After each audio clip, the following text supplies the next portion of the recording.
The man's words were stones, polished smooth by practice and dropped one by one into the quiet of the room. The debt remains. The property is forfeit. The law is clear. Mr. Thorne did not look at her.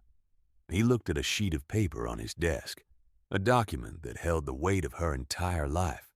His fingers, clean and pale, rested on the edge of the page as if holding it down against a phantom wind. Ilara stood on the other side of the desk. She did not speak. There was nothing left to say that had not already been said, argued, and dismissed.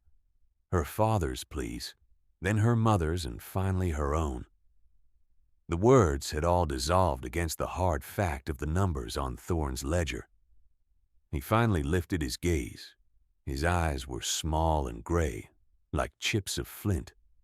They held no malice, only a profound and chilling indifference. "You have until sundown to vacate the premises," he stated. It wasn't a threat. It was a weather forecast. He slid a small, thin envelope across the polished wood. The contents of the house were sold to cover a portion of the outstanding interest. This is the remainder. $30. $30. The sum was an insult wrapped in the guise of legal procedure. It was the price of a life dismantled, of memories auctioned off to strangers. Ilara took the envelope. The paper was thin and dry against her skin. She did not open it. She folded it once and put it into the pocket of her worn coat. She turned and walked out of the office. The click of the latch behind her was the sound of a door closing on her past. Outside, the town of Hemlock Stand watched her, not with open stares, but with furtive glances from behind curtains, with a sudden interest in the scuffed toes of their boots. They were not cruel people, not by nature. They were simply people who understood the way the world worked. They understood the power of a man like Thorne and the fragility of a girl like Ilara. No door opened to her. No hand was offered. They were complicit in their silence, their helplessness a wall as solid as any built of stone. She walked through the town she had known her entire life, a stranger in her own home. The butcher, who had saved her the best cuts for her mother's stew, now busied himself with a side of beef. The baker, whose sweet rolls had been a childhood treat, was suddenly engrossed in sweeping flour from a clean floor. Their pity was a ghost in the air, but their fear was a solid thing. Fear of Thorne, fear of the same fate. She reached the edge of town, where the modest house she had been born in stood empty. The front door was ajar. Inside, the echoes of the auctioneers still hung in the air. Scuff marks on the floor showed where the furniture had been dragged out. A single snowflake landed on her cheek. It was cold and wet, a harbinger. Another followed, then a dozen. The sky was turning a heavy, bruised gray. The first storm of winter was not waiting for an invitation. Sundown was hours away, but the light was already failing. The approaching storm was a deadline more absolute than any Thorne could set. She had the clothes on her back, a small canvas sack with a loaf of bread and a wedge of cheese, and the $30 in her pocket. It was not enough to buy a room for a week. It was not enough to buy a ticket to somewhere warmer. It was, she thought, just enough to starve a little more slowly. She kept walking, leaving the town and the empty house behind. Her boots crunched on the gravel of the old logging road. The snow was beginning to stick, a thin white shroud over the dead leaves. Where was she going? She did not know. She was simply moving away from the place she could not stay. Each step was an act of pure, unthinking instinct. The instinct of a creature to flee a trap. The wind picked up, whining through the bare branches of the aspens. It cut through her thin coat, raising goosebumps on her arms. The cold was a physical presence, a predator stalking at her heels. And then a memory surfaced. Not a warm memory of her parents, but a different kind of memory. A practical memory. Her grandfather. She remembered his hands, calloused and stained with dirt and grease. She remembered the smell of his workshop, of sawdust, oil, and something wild and earthy. He had been a man who understood things. Not ledgers and laws, but rock and wood, water and wind. He had owned a piece of land, high up in the broken country to the north. A worthless piece of land, everyone had said. Too steep to farm, too remote to log, too rocky for anything but goats and sorrow. Thorne had not bothered with it. It was not on his maps, not on his ledgers. It was a forgotten scrap, a rounding error in the county's books. On that land was a cabin, or what was left of one. Her father had called it a ruin, a pile of sticks waiting to fall down. But her grandfather had called it a possibility.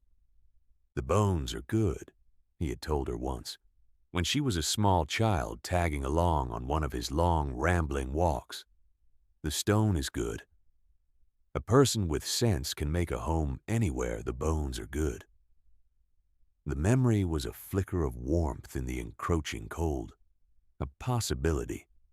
It was more than she had a moment ago. It was a destination. The road she was on would eventually fork. One path led down to the river. The other, barely a trail, led up into the hills, up toward her grandfather's worthless land. The snow was falling faster now, thick and wet. It clung to her eyelashes and melted on her lips. Panic, cold and sharp, tried to find a purchase in her mind. She pushed it away. Panic was a luxury. It burned energy she did not have. She reached the fork. The main road looked easier, a gentle slope down into the valley. The trail leading up was steep and overgrown, already vanishing under the snow. She took the upper trail. The climb was brutal. Her legs ached. Her lungs burned with the cold air. The canvas sack grew heavier with every step. The $30 felt like 30 stones in her pocket. She slipped and fell, her hands scraping against a rough-skinned pine. She lay there for a moment, the snow cold against her face. The temptation to just lie there, to let the snow cover her, was a sweet, deadly poison. She thought of Thorne's clean hands on his clean desk. She thought of the town's averted eyes. She pushed herself up. Anger was a better fuel than despair. It burned hotter. As the light faded completely, she saw it, a shape against the darkening sky, a slash of deeper black against the gray. A roofline, jagged and broken, but a roofline nonetheless. The cabin. It was worse than she remembered. The front porch had collapsed into a pile of rotting timbers. One wall, the one facing the wind, had a hole in it large enough for a bear to walk through. The door hung from a single leather hinge, but the chimney stood, a solid, defiant column of fieldstone, rising from the center of the ruin. The bones are good. She pushed the door open. It groaned in protest, scraping a semicircle in the dirt and debris on the floor. The inside smelled of damp earth, of rot, of the droppings of mice and squirrels. There was no furniture, only a stone fireplace, black with ancient soot, and a rusted iron stove standing nearby, its pipe disconnected and lying on the floor like a dead snake. It was a wreck. It was a tomb. It was a possibility. She dropped her sack on the floor. Her first priority was not warmth, not shelter, but assessment. Her grandfather had taught her that. Never fix a thing until you understand how it is broken. She ran her hands over the stone of the fireplace. It was cold, but solid. The mortar was crumbling, but the stones were well set. She walked the perimeter of the single room, testing the logs of the walls. Some were soft with rot, but the main beams, The great hemlocks that formed the foundation and the roofline were still sound. Her grandfather had chosen well. The hole in the wall was the most immediate problem.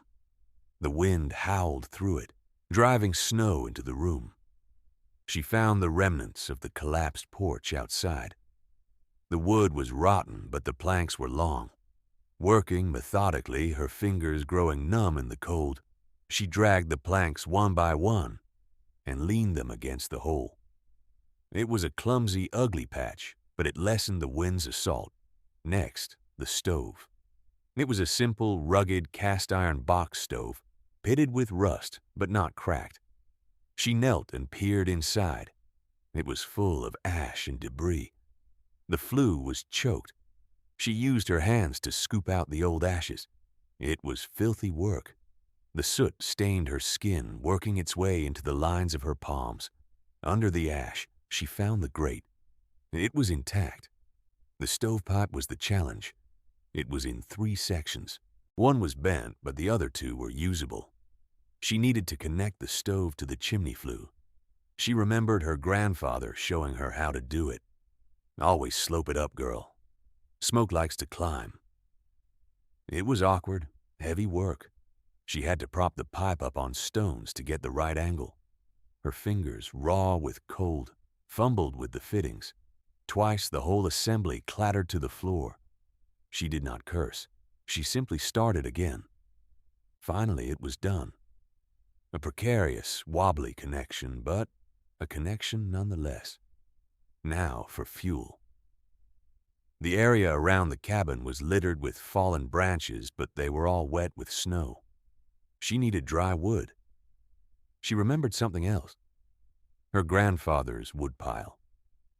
He always kept a season's worth of wood, split and stacked on the leeward side of the cabin, under a wide roof overhang.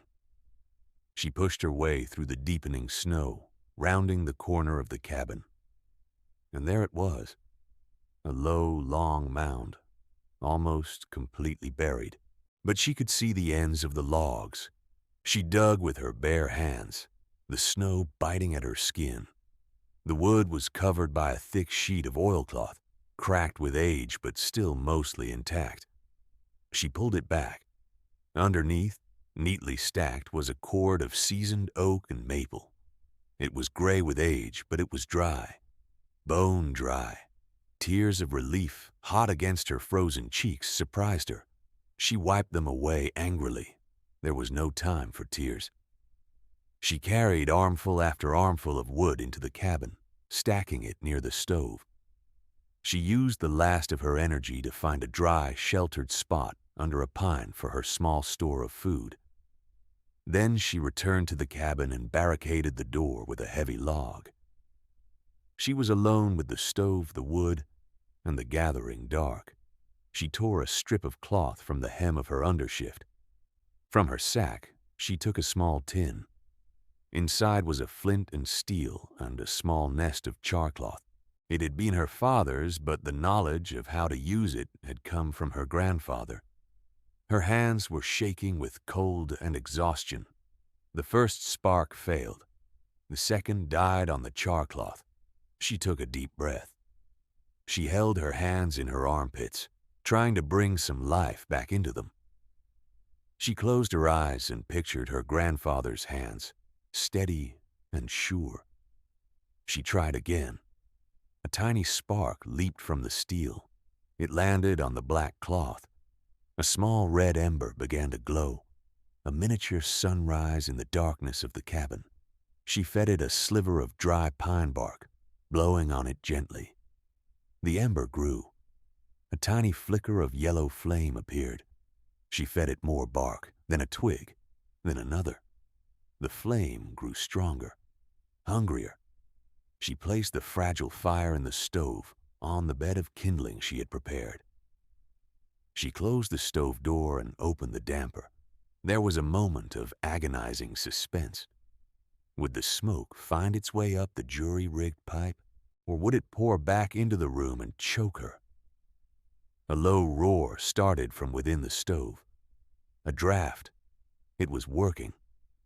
She sank to the floor, her back against the cold stone of the fireplace, and watched the iron box. A faint warmth began to radiate from it. It was the most beautiful thing she had ever seen. She had not been defeated. She had not frozen. She had a fire. That first night she did not sleep. She fed the fire, listening to its steady roar and the howl of the blizzard outside. The storm was a physical wall, sealing her off from the world that had cast her out. Inside that wall, in her small circle of warmth and light, she was the sole citizen of a new country, a country of one. In the morning, the blizzard was still raging. The world outside the cabin's single dirty window was a white fury. Snow was piled halfway up her patched wall. The warmth from the stove had made her aware of just how cold the rest of the cabin was. Drafts snaked in from 100 tiny gaps in the chinking between the logs. The floor was damp and cold. The stove was a victory, but it was not enough. It was a single point of warmth in a sea of cold. Her first full day was a blur of methodical labor. She used the axe she had found with the woodpile, the head rusted but the edge still keen, to cut away the rotten wood from the damaged wall. She found more of her grandfather's old tools in a half-collapsed shed, a saw, an adze, a draw knife.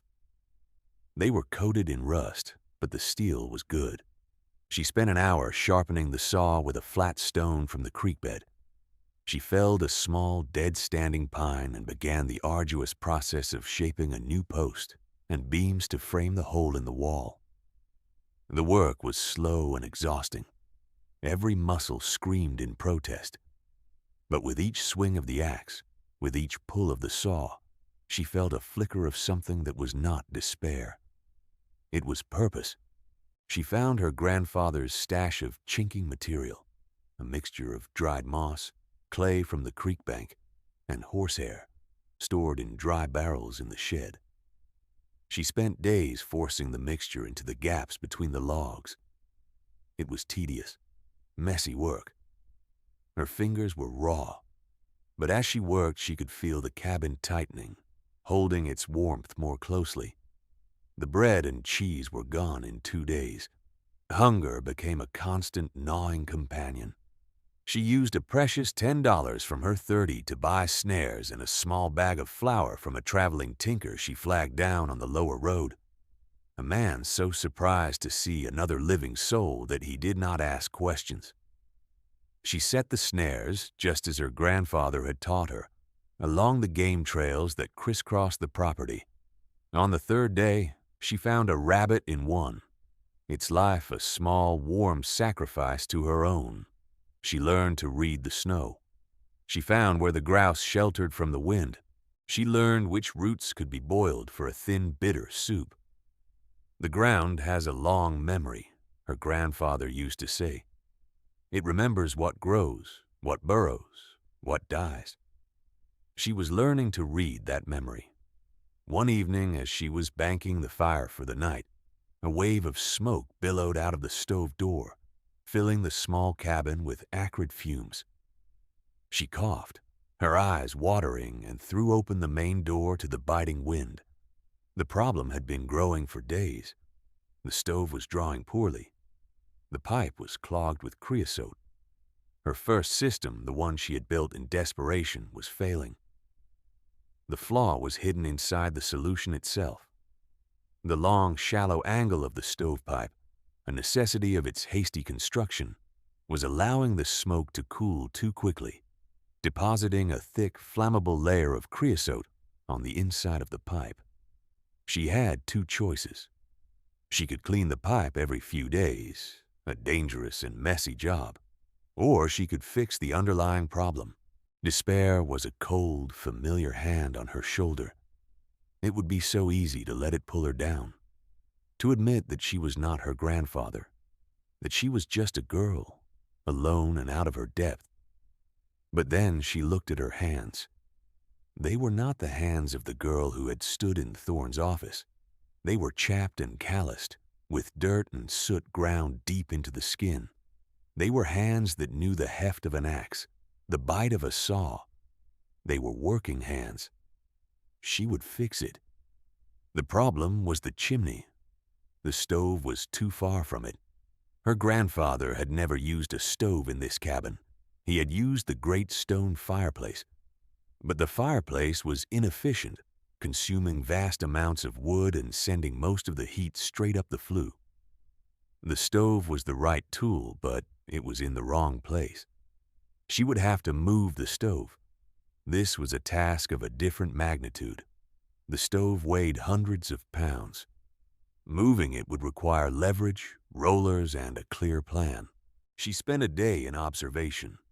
She did not touch the stove. She studied it. She studied the floor, the walls, the chimney.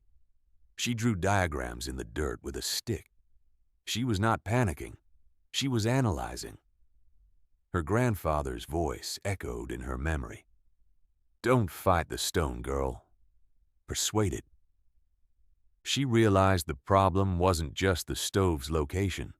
The entire heating system was flawed. The cold floor was sucking the warmth out of the air. The drafts, though smaller, were still present. She was heating the air, but not the cabin itself. The failure had roots. The solution needed to have roots, too. She needed to create a system for warmth. Her refined plan was audacious. She would move the stove directly in front of the fireplace opening. She would run the stovepipe straight up into the massive chimney flue, ensuring a powerful, straight draft. This would solve the creosote problem. But that was only the beginning. She would use the fireplace itself as a heat sink. She would line the back of the fireplace with fire bricks she had found in the shed. These bricks would absorb the intense heat from the stove and then radiate it slowly back into the room long after the fire had died down. And the floor. The cold, damp floor. She spent the next week on her hands and knees. She pried up the rough-hewn floorboards near the center of the cabin. Beneath them was damp earth and rocks. This was the source of the cold. This was when she found it. Not buried treasure. Not a secret map. Something far more practical.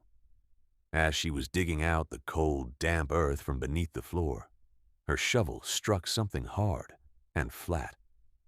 It was a large, carefully laid flagstone. It was not like the other rocks. It was shaped. Prying it up took all her strength. Beneath it was not more earth, but a small, dry cavity, lined with more stones. And inside that cavity, wrapped in oilcloth, was a heavy, iron-strapped wooden box. Her heart pounded in her chest. She dragged the box out into the light. It was locked, but the lock was rusted. A few sharp blows with a hammer, and the hasp broke. She lifted the lid. The box did not contain gold or jewels. It contained knowledge. On top lay a set of journals bound in worn leather. Her grandfather's handwriting, tight and precise, filled every page. They were not diaries. They were records. Records of temperature, of wind speed, of snowfall. Records of experiments with stone and mortar, with wood and insulation. Beneath the journals were his specialized tools, wrapped in oiled rags. A stonemason's hammer, a set of precision chisels, a strange, heavy trowel, and at the very bottom a slim leather portfolio. Inside were not deeds, but geological surveys, detailed maps of their small plot of land, showing the layers of rock, the flow of underground water, and a document, notarized and stamped with the state seal, dated 50 years prior. A mineral rights claim. A claim not for gold or silver, but for a specific rare vein of fire clay that ran directly beneath the cabin. A clay, his notes explained, with extraordinary thermal properties. He had known. He had planned. He had sealed this knowledge below the floor, waiting for someone with the sense to look for the source of the cold, not just curse its effects. The discovery changed everything. She was no longer just surviving. She was continuing his work. If you've stayed with the story this far, you're about to discover why the cold from the floor was not a curse, but a key. His journals contained the answer to her problem. He had faced the same issue with the cold floor. His solution was a Roman invention, a hypocaust, a heated floor. It was a mad, brilliant idea. Using the instructions in the journal, she began to excavate. She dug a series of shallow trenches under the floor, leading from a sealed chamber she would build behind the stove and venting into the main chimney flue. The hot air and smoke from the stove would be ducted through these trenches before exiting, heating the mass of earth and rock beneath the floorboards. The floor itself would become a massive, gentle radiator. The work was immense, the most difficult she had yet undertaken. She mixed clay and sand to create her own mortar, using the fire clay from the vein her grandfather had marked. It was back-breaking, filthy labor. She lived in a pit of dirt and stone for 2 weeks. She had to move the stove, a feat she accomplished with log rollers and a system of levers that would have made an ancient engineer proud. She carefully rebuilt the stovepipe, sealing every joint with her homemade fireclay cement. She channeled the exhaust into her network of underfloor trenches. Finally, it was done. She laid the floorboards back in place. The cabin looked almost the same as before, but beneath the floor, a new heart was waiting to beat. With trembling hands, she lit a fire in the newly positioned stove. The draft was immense. The fire roared to life with an intensity she had never seen before. She waited. For an hour, nothing happened. The air in the cabin grew warm, but the floor remained cold. Doubt crept in. Had she misunderstood? Had she wasted weeks of work on a madman's dream? Then she felt it, through the soles of her worn boots, a faint, deep warmth. She knelt and pressed her palm to the floorboards. They were no longer cold. They were warm to the touch. Over the next several hours, the warmth spread, a slow, steady tide.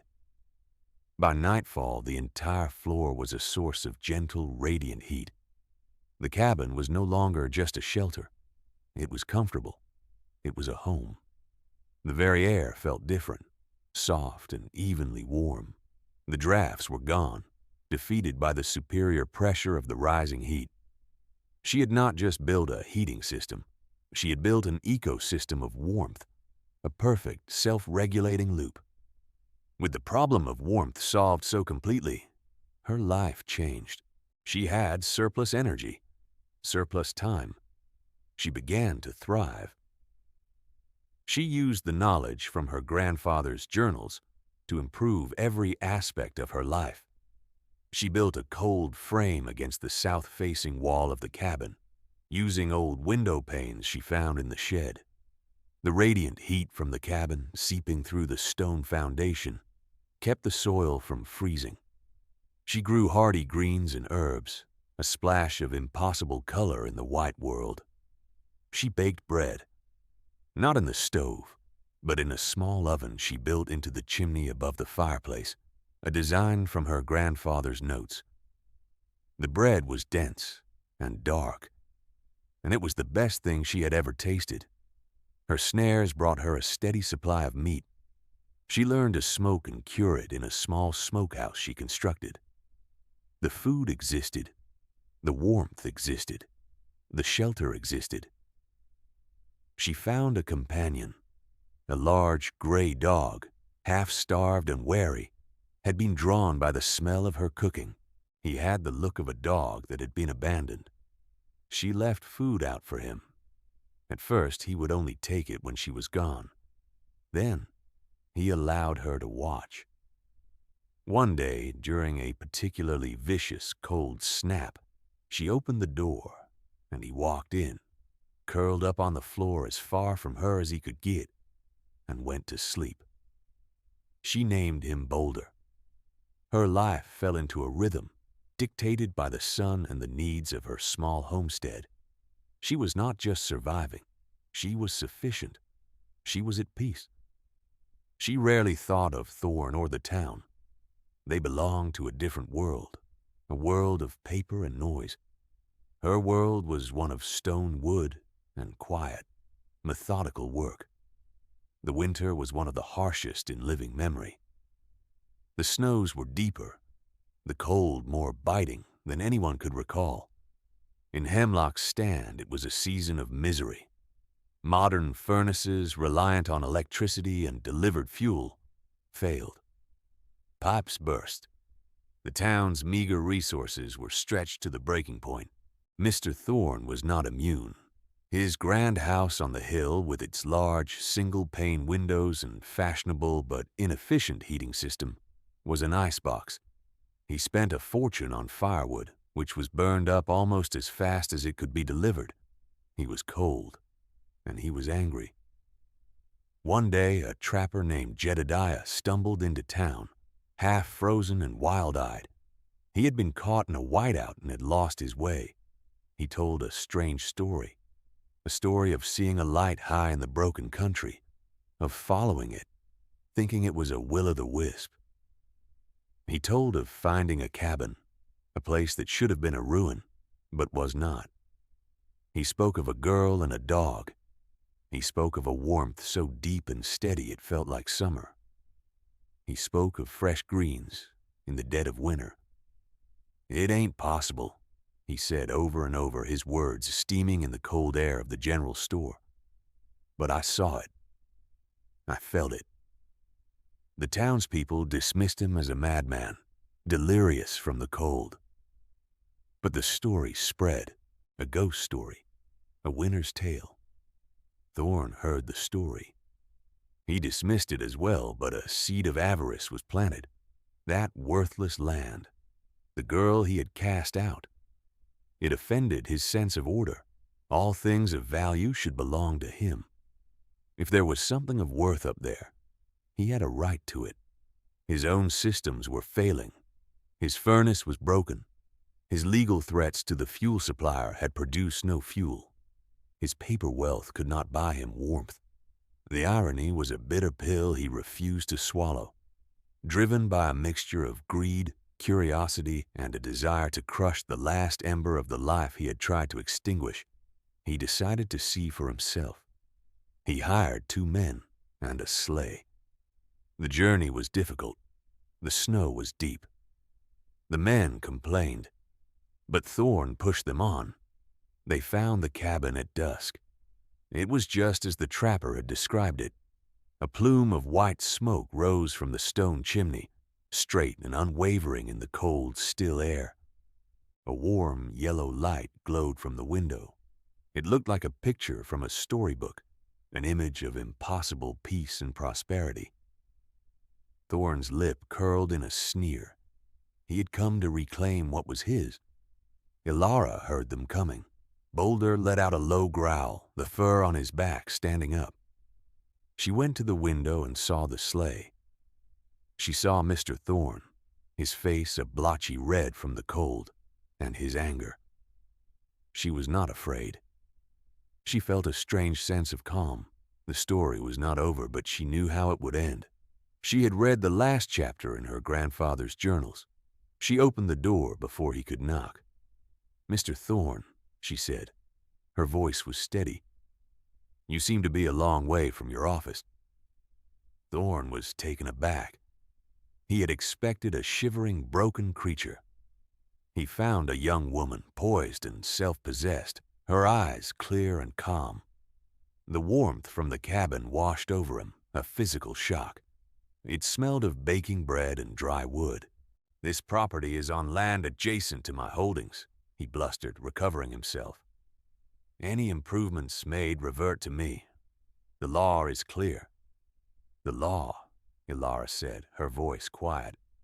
"You speak of the law, but you don't know the law. Not the real law. Not the law of the stone."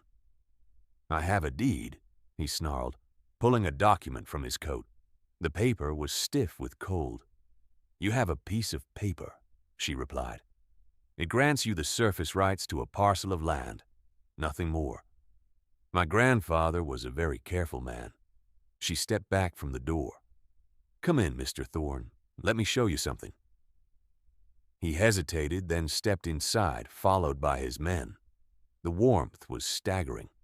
They looked around in disbelief, at the neatly stacked firewood, at the herbs drying from the rafters, at the healthy dog watching them from the corner. It was an oasis of impossible comfort. "This is all built on my land," Thorne insisted, his voice lacking its usual conviction. "Is it?" Ilara walked to the center of the room and knelt. She lifted a single loose floorboard. "My grandfather knew this land. He knew what was in it.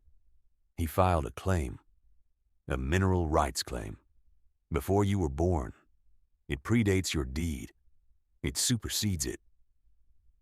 She reached into the space beneath the floor and pulled out the leather portfolio. She handed it to him. Thorne opened it.